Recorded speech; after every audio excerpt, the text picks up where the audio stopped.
today onwards, you and I will be one heart, body and mind. I vow to cherish you, devote my life to you, and always with you.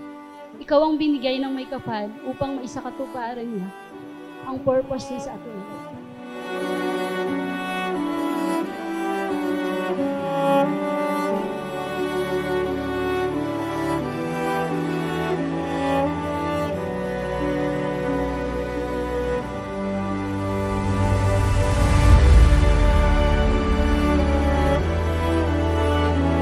Napangako kong igagalang, susuportahan, mamahalin kita sa panahong madali at mahirap hanggang sa huling hininga.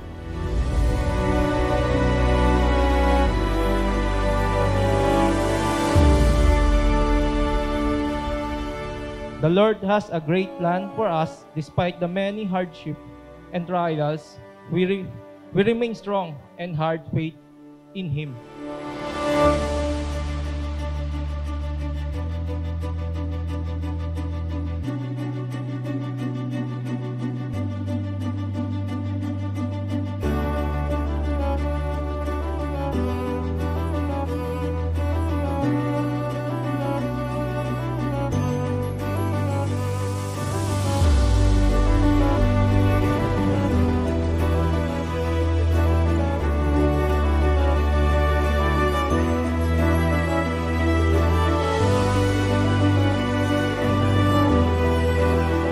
Baka hindi po ninyo nalalaman na lumikha po ang Diyos ng lahat, langit at lupa, bituin, mga hayop, isda.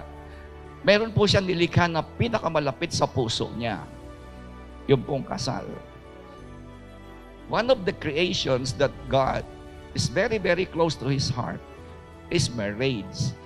Kaya if you want to hurt the heart of God, kung gusto niyo saktan ang Diyos, alam niyo yan? Kung gusto niyo masaktan ang Diyos, saktan niyo ang pamilya. Kasi siya po talaga ang nagpasimula ng kasal.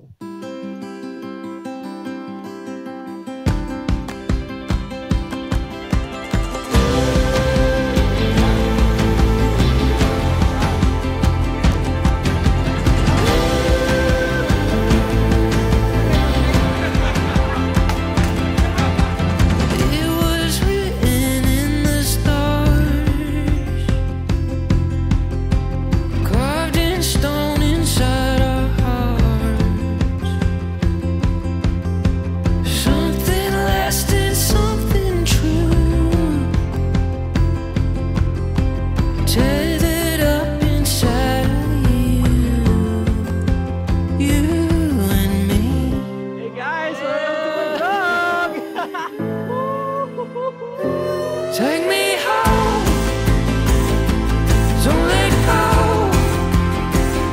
There ain't no, let's let go.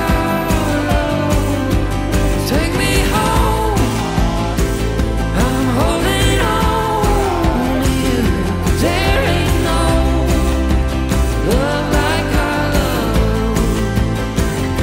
There ain't no love like our love.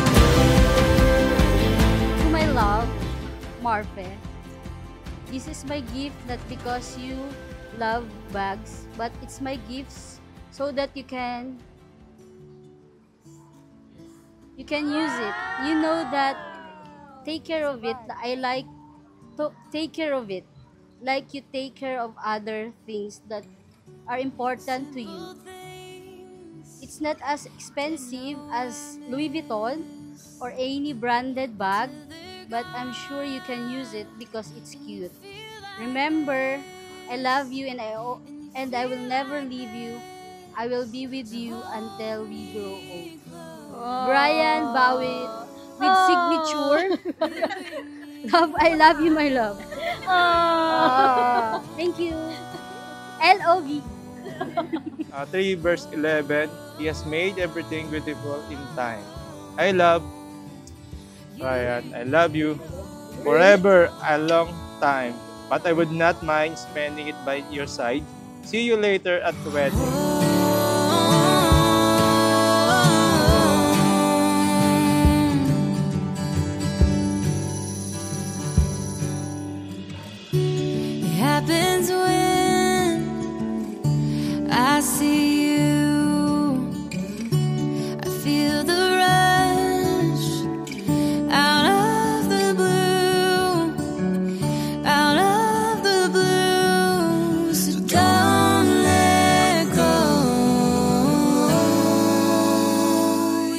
I pray to the Lord, if a woman comes, she want to be from the province because she know that the hardship of life, just like my family. Now, the Lord answer my prayer. But in the age I will get married. I will love you. I will be with you until the sign with our future son.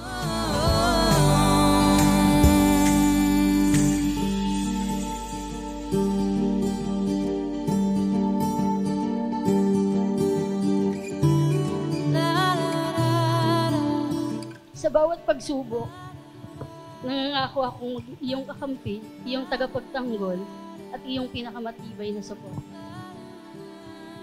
Pinapangako kong maging bukas at tapat sa iyo at magiging matapat sa ating mga pangako sa Diyos at sa isa't isa. Makinig sa iyong mga saloobin at damdamin at igagalang ang iyong mga pangarap at adhikain. Pinapangako kong maging iyong karamay sa kalungkutan, iyong kasama sa kaligayahan at iyong katuwang sa pagbuo ng isang masayang hinahal.